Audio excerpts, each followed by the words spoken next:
আজকে আমরা বানাবো ডাল মাখানি। এর জন্য আমরা নিয়ে নিয়েছি ডাল মাখানির ডাল। এটা আপনারা যে কোনো মার্কেটে পেয়ে যাবেন।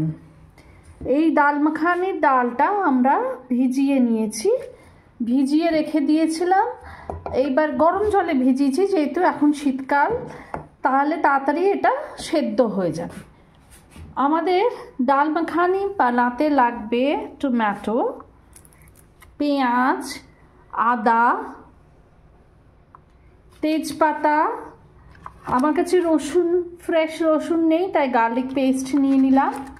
আর আমরা ইউজ করব MDH এর ডাল মাখানি মশলা। এছাড়া নুন, হলুদ এগুলো তো থাকবেই। ডালটা ভেজানো ছিল অনেকক্ষণ।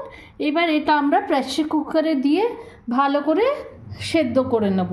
2 থেকে 3টে সিটি দিয়ে সেদ্ধ করে নেব।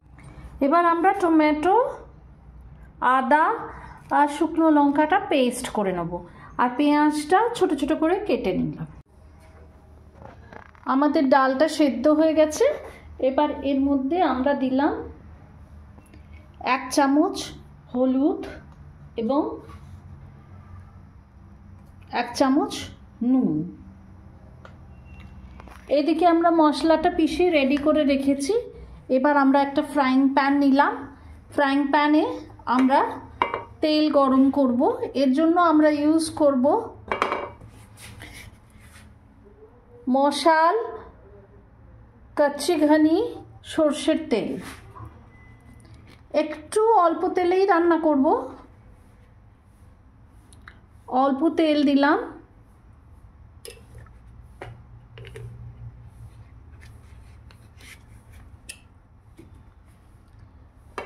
এটা গরম করতে দিলাম।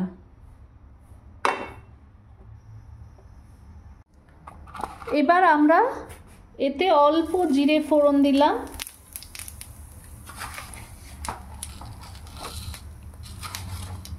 অল্প সর্ষে ফোড়ন দিলাম।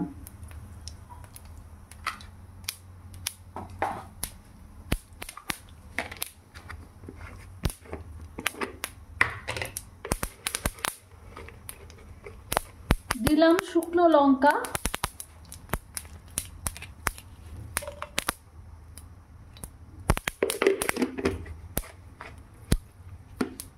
এবারে বাটা মশলাটা আমরা এর মধ্যে দিয়ে দিলাম।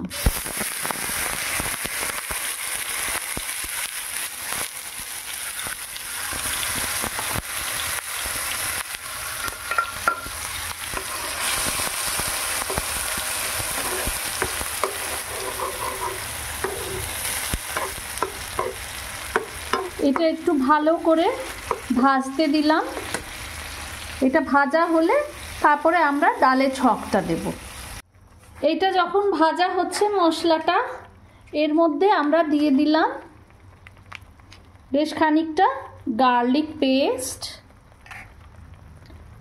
আর দিলাম MDH এর ডাল মাখানি মশলা।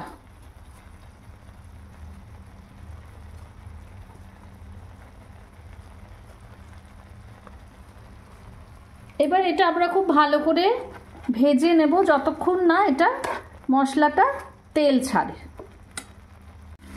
এইটা বেশ সুন্দর করে ভাজা ভাজা হলো।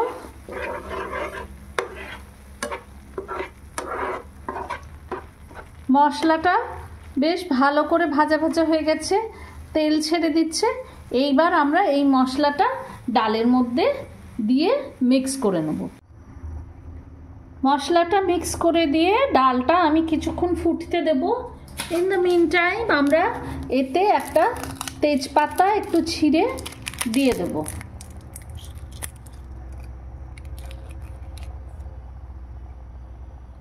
ব্যাস, এইবারে এটা ভালো করে ফুটে গেলে এর ওপর আমরা বেশ খানিকটা মাখন দিয়ে নামিয়ে নেব। এবার আমরা এতে বেশ খানিকটা মাখন দিলাম। মাখন দিয়ে ব্যাস আমাদের মাখনটা গলে গেলেই আমাদের ডাল মাখনি একদম তৈরি।